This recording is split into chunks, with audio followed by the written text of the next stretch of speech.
Why, hello, hello. We are going to be talking about episode 3 of Madoka Magica today. I don't have to say season 1 because there are no other seasons. Haha. Hi, I'm Megan the Fangirl. And I'm the Bagel Ghost. Oh, and really quickly, can you leave me a comment for which magical girl you think has the best magical girl outfit? Oh, it's Madoka. And we start off this episode with Sayaka getting a CD for Kyosuke, who is a sick violin prodigy?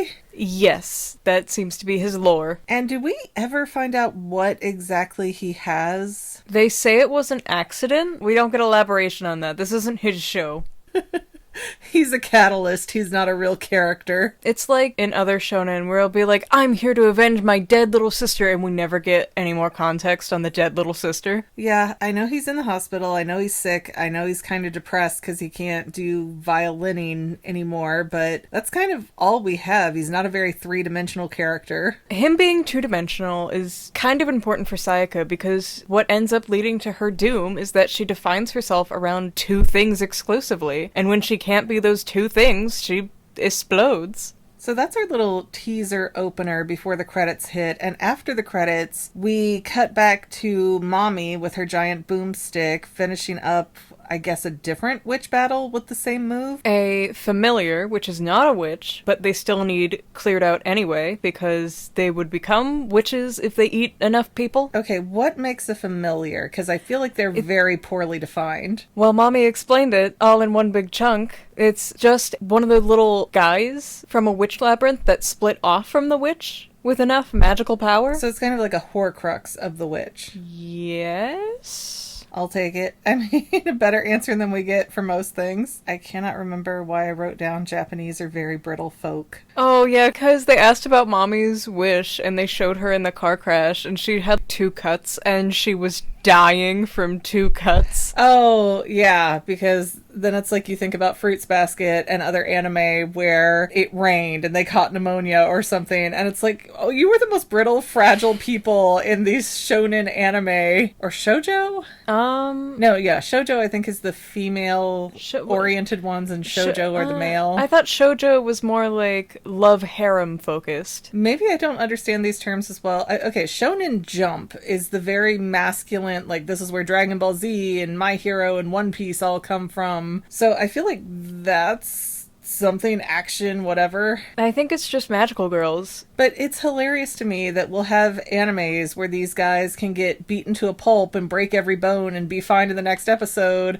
And then we have these other animes where I got pushed in a pool and I died of dysentery. The Black Plague came back for me. Then we have Sayaka asking questions like, hey, can you make a wish for someone else's benefit? And she's still carrying that bat, by the way. It's just wrapped up now. I'm assuming she got a warning from a peace officer to put it away. And I do want to bring up how every time any sparkle of interest or vulnerability or an opportunity to further push these girls into being magical girls, we get a little close-up onto Kyubey's face. Well, yeah, because his whole agenda is, I need you to be magical girls, otherwise... It's like a used car salesman. He's got to push and push and push and tell you every lie in the book so that you sign on the dotted line. If you don't sign on the dotted line, he's not making any money. Or making any witches. Yeah, but that's his currency in this case. But I thought it was a very interesting conversation that they have about making your wish on the benefit of someone else, especially because Mami chimes in and she's like, oh, you have to be really careful and really consider why you're doing this. Are you doing this for that person's benefit or so that person owes you for the rest of eternity? Which, again, it's fair. It's fair, and it's a very good thought point to have, but this is also coming from the girl who could have wished to save her parents along with herself and just went, nah. She was panicking. She thought they'd be fine. Again, her little fragile self had 2 cuts on her, and now she takes beatings for a living. She can't feel it. I don't know if Mami is aware of that, actually, because Mami is gone before they ever talk about how the soul gem is your soul popped out of your body so you don't feel as much pain. Oh yeah, they say later when Sayaka's like tearing Kyubey a new one, one, he's like, well, Mommy never found out, and she was happy. Oh, okay. I'd forgotten about that line. And Kyubey does make a very interesting remark to Madoka here, where he's like, I'm not really sure why, but I can't wait to see how big your soul gem is going to be, because you're so special. You're so mature for your age, little girl. Tee hee hee. But he thinks Madoka is going to be much more powerful than Mami ever could be. But there's no explanation for it. Like, nobody understands why. He can just feel it in the aura around Madoka. And Kyubey does end up lying straight to our faces not that long afterwards. And he's like, well, I can't suggest a wish, and I can't push you into making a wish, when he does both. Very frequently. Oh yeah, by the end of the episode, he's like, hurry, make a wish, hurry up, make a wish, or we're all gonna die, make a wish. Girls don't like pushy boys. And then Mami had to go because she challenged him. But Madoka goes home, and she gets called down by her dad to help carry her drunk mom into bed, which has to be very scarring for a child.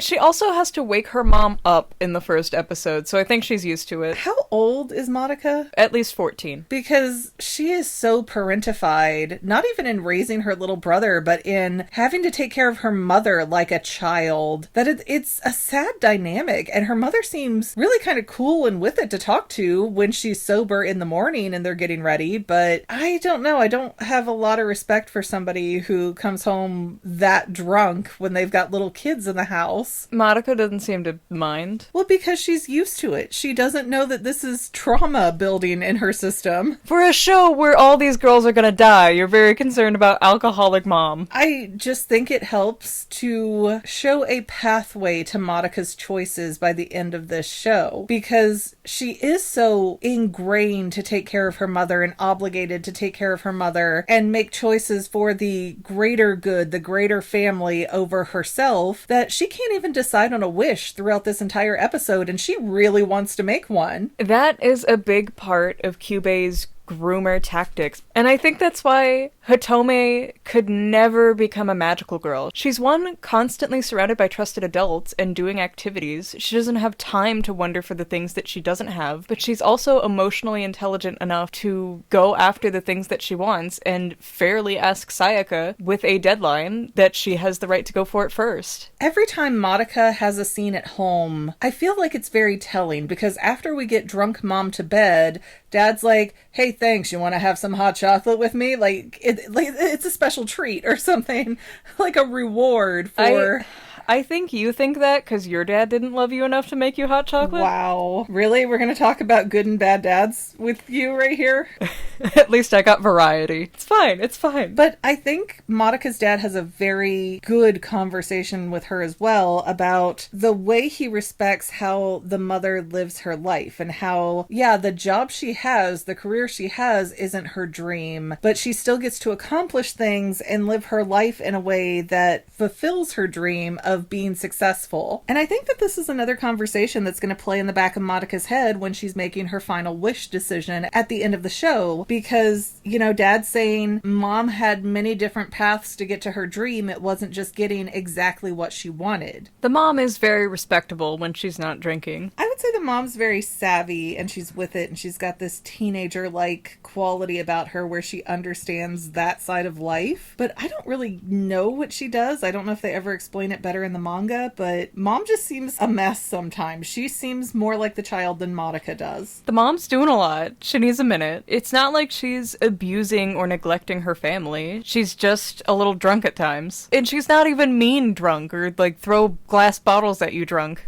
She's just carry me to bed, please, but sweetie. Yeah, that's still puts a pressure onto Madoka to have to take care of everybody else. She should be worrying about her own life at that age. She should get to be selfish as a teenager, and instead she's worried about, hey, is mom alive? The mom's strong enough to be alive. The mom's fine. But once again, this is very telling that in the original timeline, I think Madoka was a lot more like her mom. I think she was very sassy and combative in the first timeline versus now, where she's a timid shell of herself. Like the first timeline Homura was. They did end up switching places. And it's not a bad point. I just don't remember enough to be able to say, oh yes, that makes perfect sense. But, we can get more into that as we get to it. We go to another scene now where Homura takes a minute to confront Mami. And she's basically going, Mami, you are bringing innocence into danger. Why are you being so stupid? And it feels like the show, the music, everything about this moment is trying to characterize Homura as a villain when she is absolutely not wrong here. It's not even like Homura is technically correct.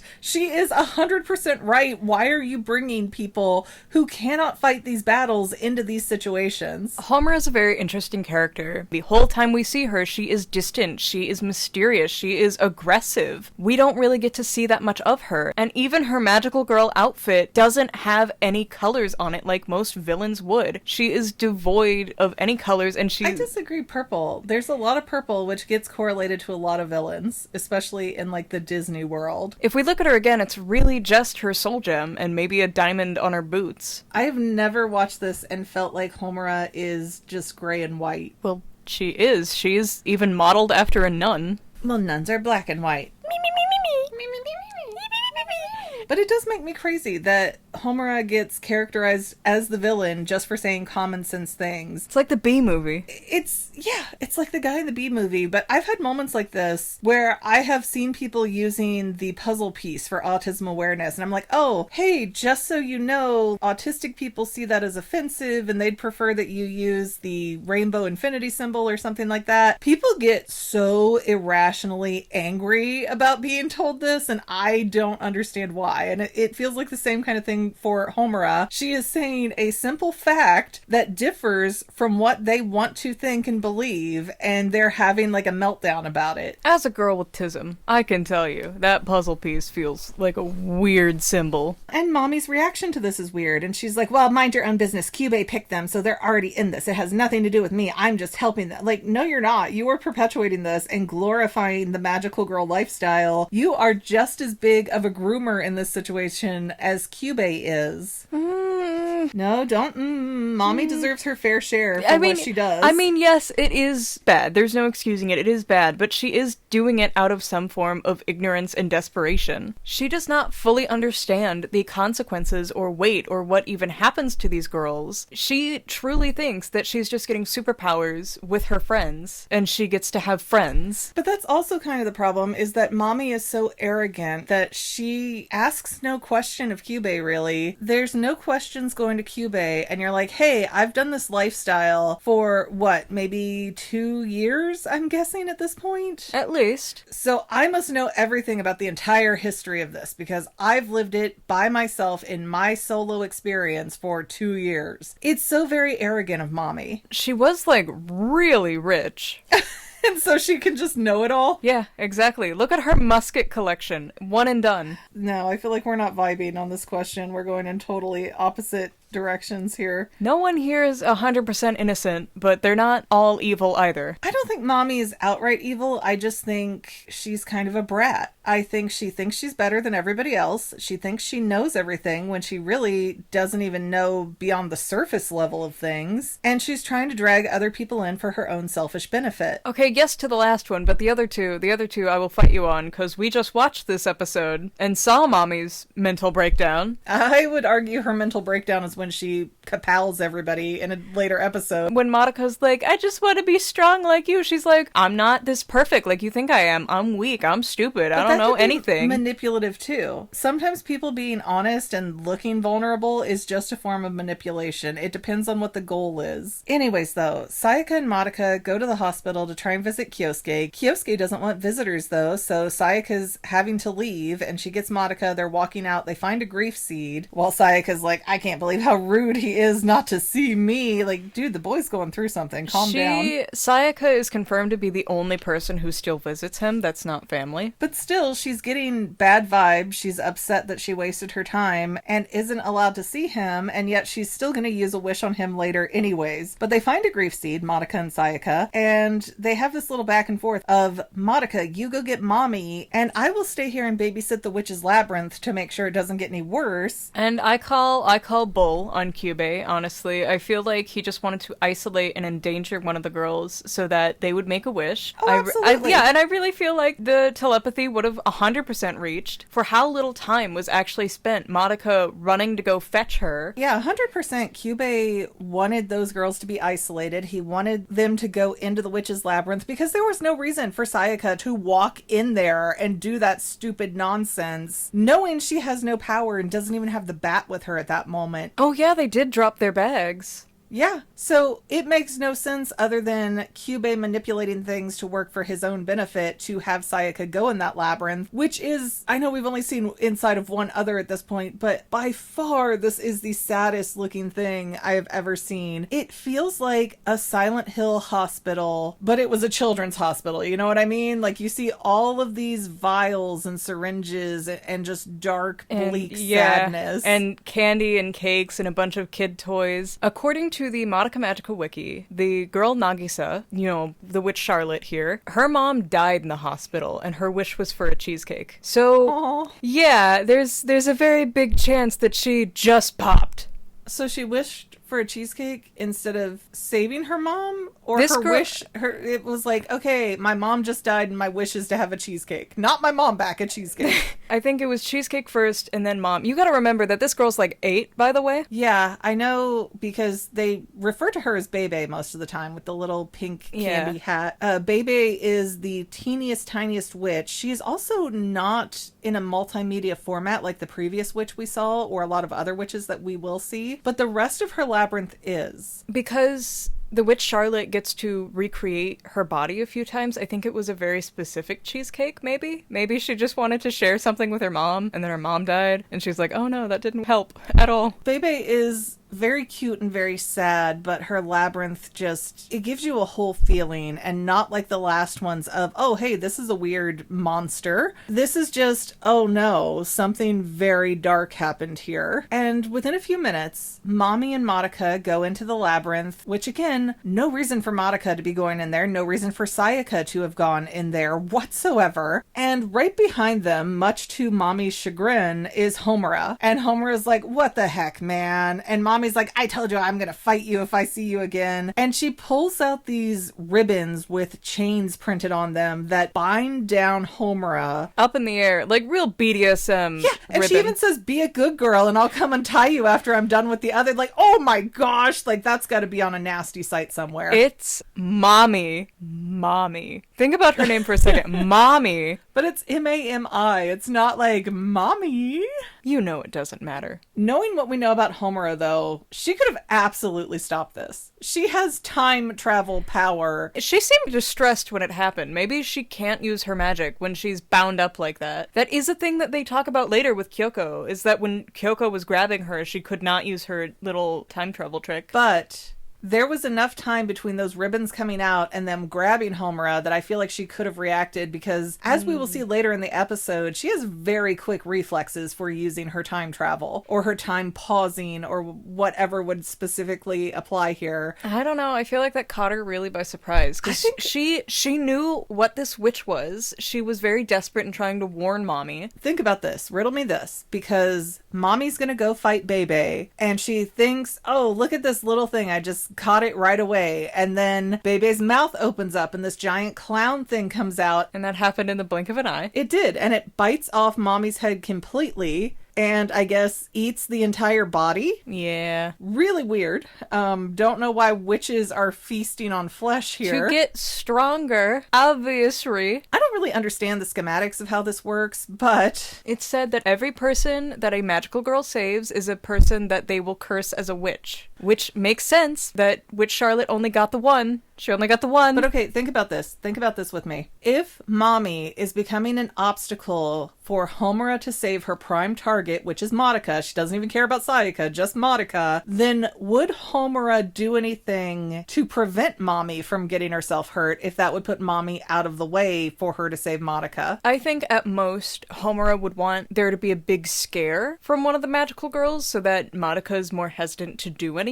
That's what I mean, though. But from Homura's goal, it makes zero sense to actually have Mami killed off. That just leaves one less very powerful magical girl to fight Walpurgisnacht. Walpurgisnacht? It's one of the two. But that's in-game, and she's trying to survive to in-game. Like, if you save your power-ups till the end, they don't matter if you die on the way, you know? I think there's a strong case to be had that Homura could have not been bound by the ribbon. She could have time jumped out of them, but she needed Mami out of the way as the clearest objective to save Madoka. Oh yeah, and between Mami tying up Homura and getting her head chomped off, Mami and Madoka have the weirdest little back and forth where Madoka's like, well, I just don't know what to wish for. And Mami's like, how about being a billionaire? How about having the perfect boyfriend? Which already, that's a huge disparity. I just want people to realize. But then Mami goes, well, if you can't settle anything by the time I finish this witch battle, then you're just going to wish for a great big cake and we're going to have a feast and not even wish for the whole feast, just a cake at the feast of Madoka becoming a magical girl and Mami going through this whole spiel of, oh, I'm not alone anymore. Cry, cry. I finally found someone who'll fight by my side. Cry. Again, nobody cares about Sayaka. What is this timeline that everybody hates Sayaka? Well, because Sayaka wasn't there right now to witness the moment of vulnerability and promise that even after becoming a magical girl, she's going to stick around with Mami. Yeah, I don't think it's that hard to say, hey, I have 2 trainees, but I only like one of them. Because clearly that is the case here. But I do want to say it's very interesting that Charlotte only wakes up when they mention cake. Oh, does she? I didn't even notice that's when Bebe springs to life. Oh, worst place to talk about that then. Yeah. Cake? I had a cake once. But yeah, we get the Bebe chomp of Mami's head. Homura becomes freed because all of Mami's magic is now gone and absorbed by Charlotte. And this is where I'm going to combat the Homura wanted Mami dead again, because once the ribbons actually melt in her hands, she says, oh no, very audibly. She may not have wanted Mami to be executed in this very gruesome, horrific way, but I think she at least wanted Mami to get hurt, because that would put Madoka off the desire to be a magical girl for a little bit longer. And with Mami out of commission, she's not going to have people over going, let me take you guys out to another witches battle training where Madoka and Sayaka are going to be more vulnerable to have to make a wish. Because as soon as Mami goes down, what happens? We have Kyubey going, hurry, make a wish or we're all going to die. Make a wish, make a wish, make a wish, make a wish. Yeah, I don't know. It's in Kyubey's benefit that these girls cycle through to witches as fast as possible. But Mami doesn't even get to become a witch. So I assume her at least making the wish and dying at least gave a little bit of energy. I'm sure it did, but Kyubey, I believe, says later in the series that it's when they transition that they get the most energy out of it. Yeah. I don't know, it's weird, and it's very ill-defined on what the alien races are getting out of these girls and transforming and energy and all that. But Homura luckily steps in because now she's freed and she takes care of Bebe. And it seems over and over again like Bebe is chomping down on Homura too, but Homura is using her time magic to skip around and get away, which again she could have done with the ribbons earlier, but whatever. It's almost like she wanted to teach Mami a lesson, but it did not work out as intended. Yeah, usually trying to teach Mami things does not end up going that well. Because she's arrogant. Very emotionally unstable. Homura wins against Charlotte, so Charlotte is now RIP'd. The grief seed comes out. Homura takes it. Sayaka has a whole meltdown of, that belongs to Mami. And Homura, I feel like, is not helping her own case here because she's like, you're right, it should belong to Mami, but Mami's not here to claim it. She's dead, and it can only belong to a magical girl, so it belongs to me. Out of spite, I would have made a wish right then and there. Like, that is not the helpful kind of remark that you think it is, Homura. Think about it. These girls just had a very horrible experience with their friend dying, and they can't use the grief seed for themselves. These grief seeds canonically feed off of negative energy, which is why they purify soul gems in the first place. And nobody thinks to make a wish and go, I would like to bring Mami back. Just saying. Just saying. You know, he did not give any limiters, but it's worse for the story. It's worse for the story. I will give these young girls credit that they were having a shock and grief moment where they might not have thought about it, but it's a pretty big plot hole that Mami wished herself to stay alive. Sayaka wants to use her wish to benefit another person, and then we have Mami's dead body that they're just like, let's just move on. Her body was eaten. I don't think they ever find it. But still, if a wish has no limitations, and it can be anything, then they can revamp her little zombie body there. I don't know. I don't know how it works. You don't either. Nobody does, because they make it ill-defined on purpose. Groomer tactics go. Anyways, this recording is almost 40 minutes, and I know we'll lose a little bit as I chop out the ums and ahs and pauses, but yeah, this is getting a bit long. Is there anything else in this episode in particular that you think is noteworthy to spit out very quickly? No. Okay, then we covered it all. High praise from this one who's obsessively watched it 1 billion times. I'm autistic. We know. Then we will talk to everybody about episode 4 shortly. And other than that, please don't forget to like, subscribe, comment, and or share. All of that is free for you. It really helps us out. And we will see you next time. Bye! And to any of my members here on YouTube, a huge bottom of my heart thank you for all of your help and support. If you would like to become a paid channel member, there is a link in the description below. Thanks again, guys. Love you. Well, family members, we're almost done, but I want to invite you to hang out with me in some other places. I'm on Twitter and Instagram as my own personal self, and I have a Facebook page too, but I mostly just post photos over there. And sometimes people say, "Hey McGann, I want to mail you something. How do I do that?" Easy. Just click the About tab on my channel page, and my most current P.O. Box info will be right there. I also run another channel, The Family. It's really a hodgepodge channel where we might post anything. Oh yeah, and I also sell shirts and stickers and stuff with the Family and the Fangirl logos. If that is your cup of tea, I have a link in every description of every video. Finally, if you want to help out the Fangirl channel and make sure I'm putting out video essays for years to come, the best way you can help is by subscribing and watching more of my videos, whether they're new, old, whatever. Maybe even share 1 or 2 on social media, help spread the word. People who watch to the end of videos like you helps to tell the site, hey, this is a good video, we should recommend it to other people. So if you made it this far, leave me a comment of something like, hey, I made it to the end. Love ya. See you next time, family members. Bye.